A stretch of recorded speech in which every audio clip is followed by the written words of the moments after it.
Topic GDP and welfare ही है।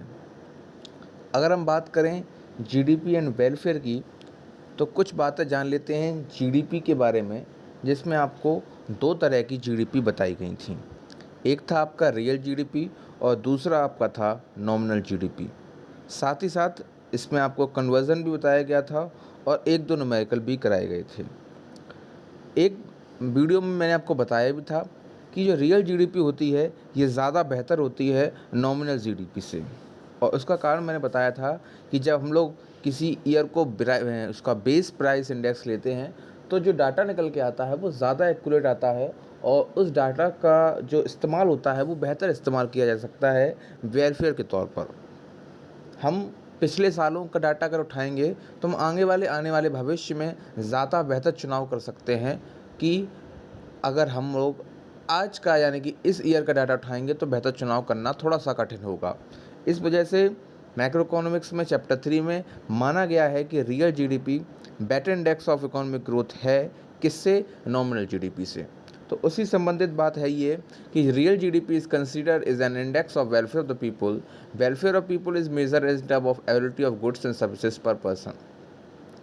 कि real GDP है ये एक ऐसा इंडेक्स है जो न केवल कंट्री के बारे में बल्कि लोगों के वेलफेयर के बारे में भी इंडिकेट करता है।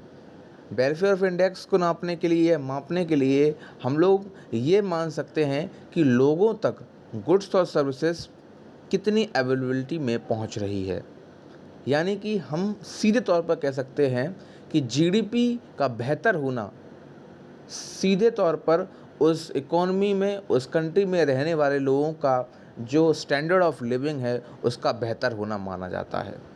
यानी कि देश के हर सेक्शन के पास, चाहे वो रिच हो, पुअर हो, मिडिल मैन हो, तीनों कैटेगरीज के पास पर्याप्त मात्रा में गुड्स और सर्विसेज जितना उन्हें चाहिए उतना उन्हें मिल रहा है और वो उसमें सेटिस्फाई हैं, तो यकीनन तौर पर भारत की या किसी भी देश की जीडीपी तो इंक्रीज़ होगी, साथ ही साथ उस जीडीपी इंक्रीज़ होने से वहाँ पर रहने वाले लोगों का वेलफेयर भी होगा।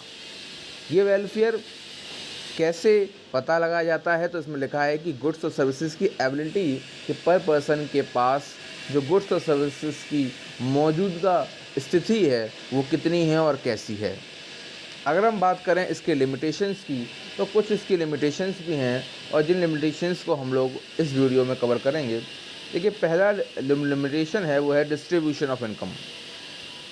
यानी कि अगर डिस्ट्रीब्यूशन ऑफ इनकम कैसे इम्पैक्ट करती है, अगर देश में अनइक्वल डिस्ट्रीब्यूशन ऑफ इनकम है तो सीधी तौर पर ये जीडीपी को इम्पैक्ट करेगा, जीडीपी को प्रभाव डालेगा, और जिसके कारण जो जीडीपी है इसका ग्रोथ रिफ्लेक्ट कर जाएगा सोशल वेलफेयर को।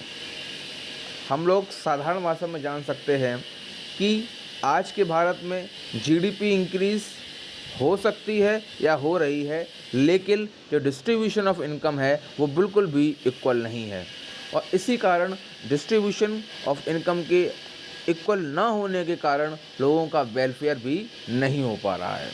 मैं समझता हूँ कि पहला पॉइंट आप समझ गए होंगे कि डिस्ट्रीब्यूशन ऑफ इनकम भारत में